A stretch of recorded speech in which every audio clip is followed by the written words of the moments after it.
It's that time of year for accident farmer Bob Harris. 16-hour days, sun up to sundown, and well beyond. That's assuming, of course, the sun makes an appearance at all. It takes a whole lot of faith to be a farmer. I do a whole lot of praying in this business. Sometimes those prayers are answered by Mother Nature, but other times it takes the federal government to keep the farm up and running. When you get a disaster payment, you've had a pretty bad year, and it's farmers' goal not to receive those payments for the most part. They're basically to help you out. Nationwide, the federal government spends around $20 billion on programs like farm subsidies, soil conservation, and crop insurance. But a report by the Government Accountability Office last summer found that some of the taxpayer money was funneled to dead farmers nationwide, $32 million in all, and it happened in Southwest and Central Virginia. We pulled the records from the Farm Services Agency, which is run through the U.S. Department of Agriculture.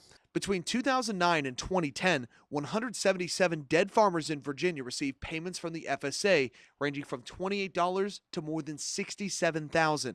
This includes 5 farmers in Campbell, Carroll, and Pittsylvania counties, totaling more than $3,500. We reached out to the Farm Service Agency about the improper payments. A spokesperson says the agency is working to prevent this from happening again, and since 2011 has reduced waste from 2% to 0.1%.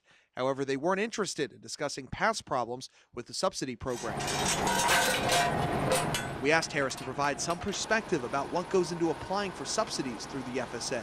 The amount of work that goes into this process and the amount of documentation that it takes, that it will be very hard to fraud, for lack of a better term, and to receive payments that are not deserving. And while the fraud is only a small sliver of the farm subsidy budget, Harris doesn't want people to get the wrong impression of Virginia farmers. So I just don't want people thinking that we're out there abusing the system and trying to, go out there and make a living off the government. That's what we are. We're out there just a bunch of hard-working folks trying to make a living, doing what we love.